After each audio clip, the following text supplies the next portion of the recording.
Welcome to Raw Review, a show about reviewing horror movies for the living to understand the dead. I'm your host, Ivotres Littles, and today I have a guest host, my friend, Evol Tyrone. We are going to discuss one of the most creepy paranormal foreign films out there, Gonjiam Haunted Asylum. Thank you for joining me, Evo. Yes, I'm happy to be here, especially to talk about this film. I love it. I love it. Yes, it's actually scary. Very, very. Yeah, I was surprised. I watched this film. This is my third time watching it, and still it is creepy. Very effective. I don't know if it's because it has I don't know if it's the creep factor or that it has some kind of truth to it. So Mm, we will get into that. Before we begin, their names is not easy. So if we butcher the names, I'm terribly sorry, but I will have their names, most of them down below. So that will pop up to make sure we get their names out there because they were yes. absolutely great in acting. I was scared, and they use their real names. So except for Charlotte, but they did use their real names, so that makes it even more authentic, I think. So the story goes, it's a film crew on an online horror series called Horror Times get more footage than bargained for when they shoot an episode in an abandoned asylum. So it opens to two guys, high school kids, checking out an abandoned asylum. They're trying to get into room 402. It's supposed to be the most haunted place. But as they look around, you slightly see a figure through a small opening. And then it cuts in to horror times.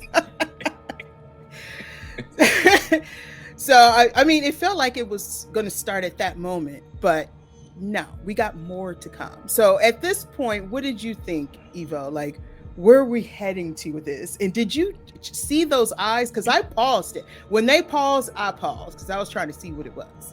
Oh yeah, I had to rewind it, a little bit to see the eyes and things like that. It was I was shocked. I didn't know what to expect. This was like a blind watch for me. One day I just walked in, was like, you know what, I'm gonna try this on Shutter. Let me check it out, and it was interesting how they started it off with that feel before they transitioned to introducing us to the other characters, and Mm, stuff like that. But it was a nice intro. It's a nice intro. exactly. And then it went into horror times, which is Yes. where we meet the host. Now, the host, he is a fantastic actor. And did you recognize him? I think I recognized the main coordinator more so because I had just seen Midnight. He was a serial killer in that, and he was scary. Like, Cardio. Cardio.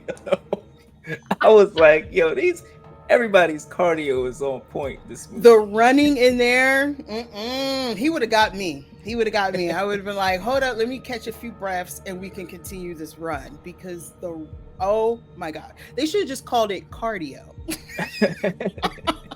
The running in there. But I also recognized him. He played the detective in Squid Game when he was looking for his brother. Yes. Yes, the whole time. So he's phenomenal, and he did a photo shoot, but that's another conversation. That's another time, another time. Very nice looking man, anyway. So he's talking about the mystery of the asylum. It has two stories. One story, it is like the best place to take people who are sickly, need help. And then the other side is the people that were there were being abused and mistreated along with some of the staff. And over time, it got closed down and those poor souls are in there. So this group is going in there to check it out to see if they find something scary. So what did you think about that? Like far as them talking about it, because there's some truth to that conversation that he was having with the audience You about know it. what? I really didn't know that it was true until recent. I started doing a little research and I was like, oh, this was actually a lot of this was based off of reality, but I always love when they take a character and they make them go into like the lore of what's going on. Like it reminded me a little bit of Oculus, when they started going into the lore of the mirror and stuff like that. Clips and everything like that. So Mhm. okay, this is creepy, but like I said, it's like a little bit of truth to that. Yes. And then after that, we get into the Horror Time live show. Like it's all about ads and money. So that foreshadow the person who's in charge, like his attitude. It's all about the ads. It's all about the money, which makes it even more scary on top of the situation that they're about to be in, because it was like, the hell with you guys and your safety. It's all about the ad. And then they were adding it up. It cost this much. I mean, that's kind of like, and this was kind of their first time like really making it big, because they recruited some people and some of them never experienced anything like this. So except for one of them, the other three did, but one of them was Charlotte, and she plays a really big role throughout. So what did you think about that moment of meeting everybody? I felt like I loved that. I loved that those moments, because it felt like I was with friends. I was like, damn, I wish I had, friends like that who we could just, do ghost hunting adventures and stuff like that. But also, as the movie, goes on and evolves, you're like, well, maybe not. Right? Man, like at first it was kind of like, yeah, this is cool, but then, do you really want to go ghost hunting? People want to go ghost hunting, yes, who are into that, but would you go ghost hunting in a haunted asylum that has a history? Not always scary, but a history. You know what? I think I would want to, but I think I would have to like go in. I would have to do like some sort of ritual, like some sort of protection, because over the weekend, me and my girl, we went to Eastern State Penitentiary, and I was scared to go in the cells, because I'm like, look, I'll walk through the corridors, but I'm not going in the cells, because I don't know what type of energies is in there, So for me, I feel like, yes, I would definitely go ghost hunting, but I would have to prep myself, wear the proper crystals and oils on me before I step into the danger zone. I'm just not going to just dive in like they I can't just dive in. You know what I thought of just now? I'm sorry. In the Mummy, you ever seen The Mummy? Oh yeah. Where Benny had all those like crosses. Exactly. He was trying to find one that would stop the mummy from killing him. Oh my God, that just reminded me. I would do the same. I would have so many chains. I look like Mr. T. Like, like, but Eastern, okay, that's another conversation that we have to have. But Eastern is one of the most haunted penitentiaries. I even have a little section, a book section on that place. You better hope you didn't take nothing with you. Yeah. Okay, now move on. They decide to go to this place and they're driving along. And as they're driving, okay, it gets worse and worse and worse, like more remote. See, I would have just said, nah, we're good. Like, I don't think I would have kept going, but they did. And then they couldn't go further. They parked the van, kept going, and they did a setup just outside of the asylum. They had their last meal, it seemed like. The noodles look good though. But oh yes. So there's 7 of them, but only 6 were going in. One of them, who was like the person who put it together, he stays behind looking at the cameras. He was safe. And then they go on, but the cops almost got them. And they went to the door. The door was a warning sign, because on the door it said, enter or you will die. That is my cue to turn back around. What do you think? At this point, where will you go? Like in here? Honestly, I would have probably been in the tent with homeboy. I would not have gone out, and I would not have gone in. I mean, it's two levels for me. One is safety, because I'm like, this place looked totally ran down. You know, nobody. It was sectioned off. Something could fall down, hit us. But then you got warning signs on the walls, written in multiple languages. You know, and it's just how many times do you gotta see a warning sign for you to turn back and be like, hey, maybe this is not the smartest thing to do right now. You know, I only got to see one. What I liked, there was some really cool touches in this film that it kept freezing. The camera kept freezing in different parts, and it scared the crap out of you. I thought it was my computer when I first watched it. I was like, so my computer is freezing. I was checking the wires. Each freezing moment, sometimes something happens to where you have to go back and see it. Like the face, this one guy's face kind of melted down. Doors are slamming, but it happens right when it freezes. And then remember that one freeze where he's talking and then the camera shifts, and the camera's looking at another camera was filming them. I mean, there was some moments like that was so frightening. So as they're walking into this place, they go to the director's room, and that's where they find the pictures. That picture they find with the woman sitting in the middle. Still traumatized. And no one talked about the people that were in the picture. Like, she was the one normal. It was everyone else that looked crazy. So at this moment, Evo, like, where do you think this film is going? Like, what are we going to see before we see it? Like, what were your thoughts at this moment of what was going to happen?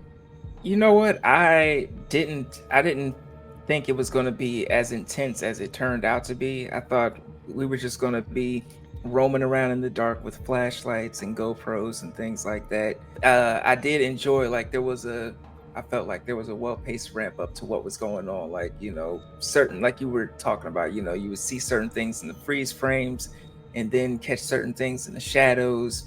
And then, you know, they would eventually start to, you know, play with the spirits emotions and all that. And I'm like, oh, this is to the point where it went completely off the rails, you know. But I did like the introduction, you know, that slow build and that slow distrust of your fellow, you know, posse in there, because it's always the friends that make the horrible decisions.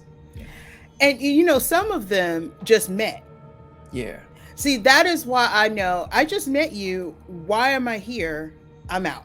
Like, I wouldn't even, I don't know. Like, would you save me? Like, would you help me if something happened? You have no reason to. You don't know me. Exactly. I'm just saying. In certain situations, you know, you gotta just go. They knew the risk. You know? Yeah, and they decide to split up. Mm-hmm. They go to first floor, the third floor, and the fourth floor. They didn't say nothing about the second floor. I missed that. I was like, who's in the second floor? Nobody missed it. Like, Charlotte was my favorite. Charlotte character, she was my favorite because she'd been there. And what was really cool about that, after they went into one of the rooms to check out, and that doll that was in there, that was from the picture. I'm like, how did that survive in great condition? I'm out. See, I would have left. But Charlotte wants to stay, and Charlotte, which I actually wrote down, she went to several different places. 3. And it said 3 from the CNN 7 freakiest places. And if you look it up, it is a CNN freakiest place. she was getting that CNN money, so, you know, she had to be everywhere all at once, you know. And so I looked up these places to make sure how truth are they. But one of them was from the Czech Republic, but it's called the Church of Bones. And then they talked about a forest. I'm going to put the name down below. That's in Japan. And I looked that up, and it's called the forest. Yeah. And the history of that is that's another level. That is another level. You have to come back to that. I'm not going to go any further than that. Island of the Dolls, that is in Mexico. And I looked up information of that, and that is creepy. So all three that she was saying really exist. It makes the movie even more like, woo. It adds another level to it, because the movie already, with the imagery and things that go on, it's already creepy. But to know that, you know, they took, you know, elements from real life and, you know, real stories, just crazy. Another interesting thing that she did, she writes her name down for every place she visit. Ivotres. Because I was reading the subtitles and then I was like, well, what? So all three of those places that she visited, she supposed to write her name. Can you imagine? That's when I would have left, or I would have kicked her out. I would have been like, no, I can't. Don't ever invite me anywhere ever again. You writing your name in these spaces, these haunted spaces. Now the spirits know who you is. You know. Now it's getting more crazy because they decide, hey, let's do a ritual. Let's wake the spirits. Terrible. They would have saw the back of my head and heels and elbows. I would have been so out of there. I'm calling the cops. I'm telling on us all. I'm like, yeah, we broke in this place. I'm calling the cops. I can see you on your cell phone. Look, we're here and we messed up. Yeah. Call the cops. Okay, they do this ritual. Things started happening. It's a joke, but it turns out it actually did something. These people got snatched, locked away, dragged, running for their lives, strangled. It was just like it was just wild at this point. You know what? I caught it on a stormy day. I actually wanted the immersion, so I hooked my headphones up to my my Fire Stick or whatever. So I had that immersion going, and it definitely, like, there were a lot of parts that definitely took me there to that point where you don't even realize, like, you're as frightened, like, but you look at yourself and you're like, oh man, like I'm tensed up right now, you know, I'm sweating a little bit, you know. So it definitely took me there, especially with the imagery that they were using. Yeah, it was solid. But the guy at the cameras is like, get the footage. Terrible. And then to find out that not everybody was in on it. Like, as the story progresses, it's like, oh, you find out that, you know, some of the friends are playing it up, you know, for views, and everybody's not in on it. They're trying to get like real reactions, real horrifying reactions, you know. First of all, they see everything happening, but they're like, well, maybe we should ask for more money.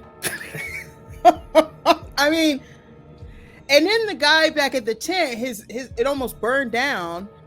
The flames started shooting up, and all kind of weird things happened in there, but not as bad as in there. So obviously the spirits travel through electricity or, you know, equipment and stuff like that. So it is not playing. Another thing that I find so frightening was when the two girls decide to leave, and as they're walking, because at this point they're out of there, people getting knocked out, it was just crazy, they're out of there running for their lives. Then the laboratory was out there with them. It was like some Inception type foolishness, because I'm like, they made it out, and then it's like, oh no, they didn't make it out at all. And it was, I guess, that outside scene, you know, we get to see I think it's probably one of the most popular, you know, scenes from the movie, you know, when we see like a ghost / demon ASMR, you know, which was a wild scene. That was you didn't expect that to happen, and I think it was saying something, but I wasn't gonna try to figure it out. I was like, I'll just let it happen. Okay, a lot of scenes in this film is scary. Like, it is not creepy, it is scary. But I think what got me was when she ended up inside that building and saw her friend standing there, and then she turned and saw whatever figure, like all distorted, and as she moved over, it was sliding over. I was like, ah! Yeah, I was like, first off, when you see something like that, you don't turn away, you don't look to the side, you stay focused. No matter how scared you are, you stay focused. But that was like one of the most tense moments of the film for me, because it's just like, how do you get out of there? Because it's like, even if, you know, the door's jammed, even if she gets out of the room, like, you know, she's still in the asylum. So it's and the design Oh yeah. And then when it moved, it was like, you saw how big the mouth was. Yes. And I was standing there, I was like, girl, don't look away. I would have felt back all the, like, get to the wall and just felt around. I wouldn't take my eyes off, and she kept taking her eyes off, and I was just frustrated. I'm like, and then she's like, I kept looking. I'm like, girl. And as she was looking, I was doing this. I was like, ooh. And it's like the light is like, is it gonna be right there? And it ran and dragged her away. I was like, oh my God. And then you don't know where they're being dragged to. You remember that scene where they three of them got, I don't know, everybody's getting dragged everywhere. Yeah. And ended up somewhere different. That room where the water. I was like, oh, y'all doing some extra credit stuff, because I was not expecting that at all. I'm like, okay, Korea, doing it big. The hands. Yes. Oh, when I first saw that happen, now this is my third time watching it, but the first time I was like, oh my God. But they could see it. Like, if I'm looking at you and I saw the hands, but I didn't see anything behind the hands. And then he was like trying to tell him, and then look at the other one, and then you saw the hands and snap. It's terrifying, because you're already walking around in the dark, and then, you know, your eyes open, you're in survival mode, and then you're scared that these hands are just gonna come across, and you know you're in such fright that you're gonna tell. So it's nightmare fuel, people. And you can't see behind you. So they saw something, but the other person saw the complete hands. By this time, the guy in the tent is angry because he can't get his view. He's just screaming at him and yelling. It's like, dude, they're being snatched away and dragged and beaten and like, but it's all about the ads, the views. So he decides, I'm going to go in there and do what I need to do. Oh my God, when he got in that room and then that body was like dragged across the floor, not dragged, floated across the floor and hit him in the back. Yeah, I was like, this is like some next level ghost trolling, because it didn't even take him. It just bumped into him. Like, what you gonna do? Like, now the disrespect. It was so. And then it was turning slowly. We could see the legs turn slowly, and he was shaking. I mean, he was trying to turn that thing, and I was shaking too. Such a great actor. And when it turned, and it was like,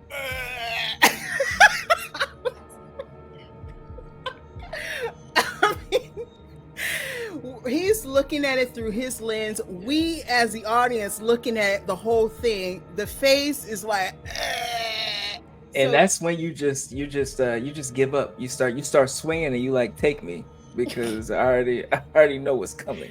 So what was your, like, these were the most frightening for me, but for you, what was the most frightening, for you? Like, what was the point where he's like, okay, this is scary, this is getting out of control? You know what? I think when they were playing around in that one room, and they were playing around in the lockers, like they were putting their arms, in the little lockers, and I'm like, y'all doing a lot. Y'all are doing too much. too much, So I felt like at that point, my uneasy button was hit, at that point, because I knew it was all downhill from there. And I knew that whatever they got, they deserved at that point, because They deserve. Yeah. Evo, you're mean. They deserve it. You think so? Listen, you stomping around and just not respecting spaces, especially spaces that the deceased's been roaming around. At this point, you got what you deserve. Just like old boy in the tent, because I wouldn't have been out there by myself. Even if I'm running things, I would not have been out there by myself at all. But it's all about the views. It is true, but I still would have had somebody else in the tent with me, and I know that what did he have, the little burners? Like, I know they don't turn on by themselves, or they don't turn up by themselves. So it only, it wouldn't have took much. If I would have smelled gas, I would have been like, oh, time to go. If I would have heard something, it would have been time to go. But no way in hell would I have gone to the Gonjiam Asylum with them and been out there outside by myself. No way. No way. No. Not no amount of money. No amount of money whatsoever. Because it's a tent. It's a tent. There's no safety? No, there's no safety whatsoever. Okay, so here's the breakdown of this. So everything is going crazy at this point. We already discussed it. One of them get locked in a room, monsters sliding across the floor, hands in the face, floating bodies, legs dangling. The wheelchair. We forgot about the dude, but the monster didn't. No, not at all. Not at all. Eva, what are your final thoughts and reactions to this film? Ooh, my final thoughts. I think I recommend it to everybody. I think, especially with Halloween season, I think it is definitely a must watch. It's up there with classics like Night of the Demons for me. So it's got that chill factor, it's got that scare factor, and it comes at you from a different perspective. Because we're in Korea. So I just love it. I can't say anything bad about it. Like I feel like if you are not scared by this movie, like I don't know what scares you. Exactly. But yeah, I highly recommend this film. I tell people about it. If you want to be scared, if you're into foreign horror, this is the one. There are subtitles, but believe me, it does not take away. I prefer the subtitles. I prefer their own language. It just brings a factor, because I swear I was understanding some Korean. The way they were screaming and hollering, I was like, I completely understand. I didn't even look at the subtitles. I was like, I'm scared too. Yeah, I would have ran. I would have ran too. But even if you would have ran, it still would have got you, because it would have brought what was inside the asylum out there with you. Yes. It didn't matter. Once you stepped in, it was like The Grudge. You're cursed. Cursed forever. So, but thank you so much, Evo. This was a lot of fun talking about this scary horror film. Please check it out. Please check out Evo Tyrone. He has a YouTube, TikTok, a lot of things out there. I will put his information down below. He is fabulous interviewer too. He does that as well. So make sure you check it out. And thank you so much for watching. And if you want to see more videos like this, don't forget to hit like and subscribe button and enjoy my other videos on my channel. Until next time, bye everybody.